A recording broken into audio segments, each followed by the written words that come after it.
दोस्तों नमस्कार। दोस्तों मैं विमल शाही आप सभी लोगों का अपने चैनल में स्वागत करता हूं और उम्मीद करता हूं कि आप लोग सभी लोग स्वस्थ होंगे एवं मस्त होंगे। सभी राष्ट्रवादियों और सनातनियों से ये निवेदन रहेगा कि आप लोग मेरे चैनल को सब्सक्राइब कर लीजिए और वीडियो को लाइक एवं शेयर किया कीजिए।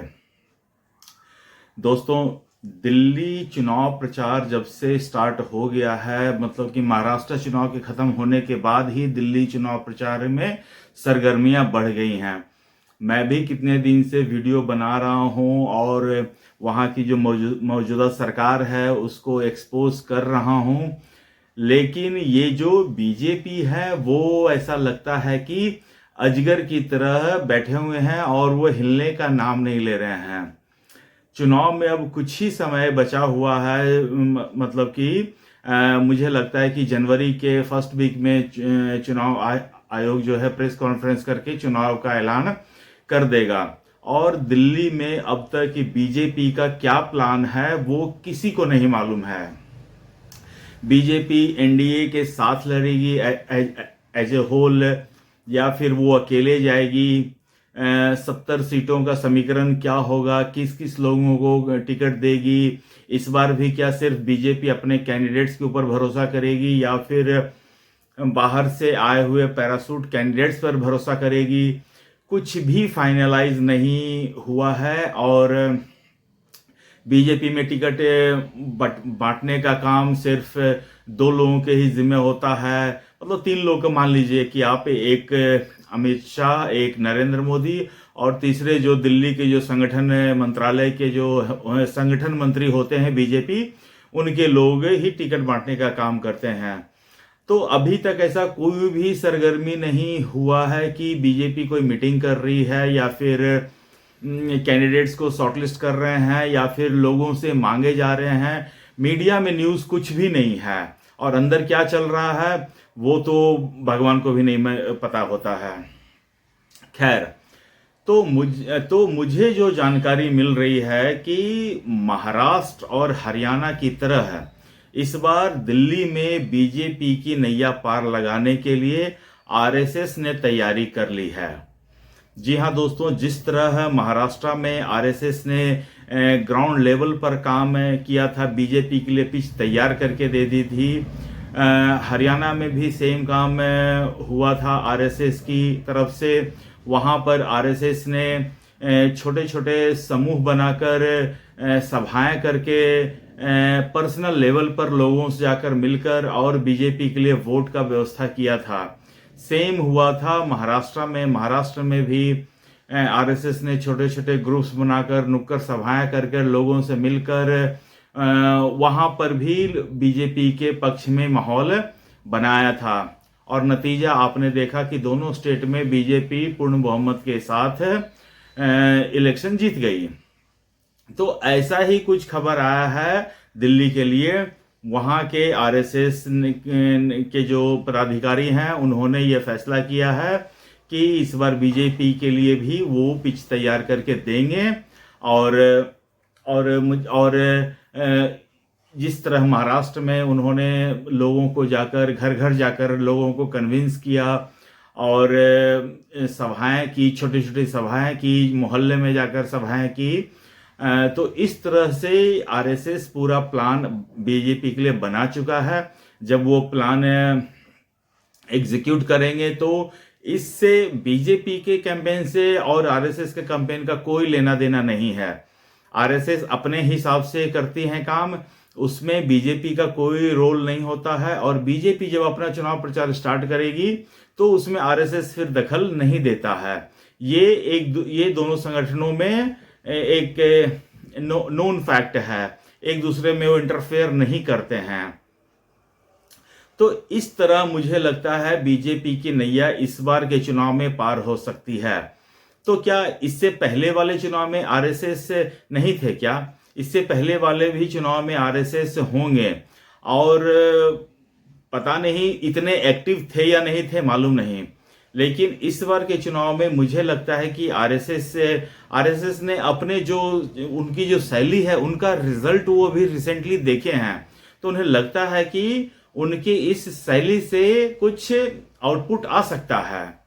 और केजरीवाल इसको लेकर काफी घबराया हुआ है, क्योंकि केजरीवाल आरएसएस की ताकत को जानता है। आरएसएस की ताकत ही थी कि केजरीवाल 2011 में कांग्रेस के खिलाफ इतना बड़ा इतना बड़ा आंदोलन करने में सफल हो पाया। वरना 2011 में केजरीवाल को जानता कौन था? कोई नहीं जानता था। लेकिन केजरीवाल स्वयं कई बार ये चीज मान चुके हैं कि उनके जितने भी सभा होती थी, आंदोलन होता था, उसमें आरएसएस के लोग आते थे और उसकी मदद करते थे बैक ऑफ द स्टेज। तो केजरीवाल को ये चीज मालूम है कि अगर आरएसएस ढंग से बीजेपी के साथ आ जाए और दिल्ली में अपना वो प्रचार कर ले, सभा कर ले, तो केजरीवाल की छुट्टी हो सकती है। इधर दोस्तों, केजरीवाल ने आज फिर प्रेस कॉन्फ्रेंस किया और केजरीवाल का वही फिर से रोना कि बीजेपी मेरी वोट काट रही, बीजेपी मेरी वोट काट रहे हैं। केजरीवाल का अब बिजली, पानी, हमने क्या डेवलपमेंट किया है, अब उस पर बात नहीं करता है, क्योंकि केजरीवाल इस चीज को भांप गया है कि अब अगर हम इस चीज को बोलेंगे तो जनता उन्हें पत्थर से मारेगी, उनके ऊपर जूते चप्पल फेंकेगी। इसलिए केजरीवाल वो बात ही नहीं करता है। और केजरीवाल बड़े बेशर्मी के साथ टीवी पर इंटरव्यू देता है, कहता है कि हमने 3 वादे किए थे, वो 3 वादे मैं पूरा कर नहीं पाया, मेरे को 5 साल और दो, मैं वो वादे पूरे कर दूंगा। वो 3 वादे कहता है कि मैंने सड़कों की सफाई नहीं की, उसने जमुना को साफ नहीं किया, और वो हर घर टोटी के थ्रू शुद्ध जल नहीं पहुंचा पाया। तो देखिए दोस्तों, मैं पहले ही अपने वीडियो में कहता था कि 2 तरह के वर्क होते हैं, एक एफर्ट वाले वर्क, एक होते नॉन एफर्ट वाले वर्क। तो जो एफर्ट वाले वर्क होते हैं, केजरीवाल उसमें से एक भी नहीं कर पाया। वो तो केजरीवाल की आदत है झूठ बोलना, वरना केजरीवाल से वो पत्रकार पूछता है कि आपने तो 500 स्कूल के बारे में बोला था, तो आप मुझे बता दीजिए कि वो वादा कहाँ है। उसने यूनिवर्सिटी के बारे में बोला था कि हम इतने यूनिवर्सिटी बनवाएंगे, उसके बारे में कहाँ है। कॉलेजेस के बारे में बोला था, कॉलेजेस कहाँ है। अस्पताल के बारे में बोला था, अस्पताल कहाँ है। तो जो नगीने जेल में गए हैं भ्रष्टाचार के आरोप में, मनी लॉन्ड्रिंग के आरोप में, उनको केजरीवाल अपना नगीना बता रहा है और उन्हें कहता है कि इन्हें भारत रत्न मिलना चाहिए।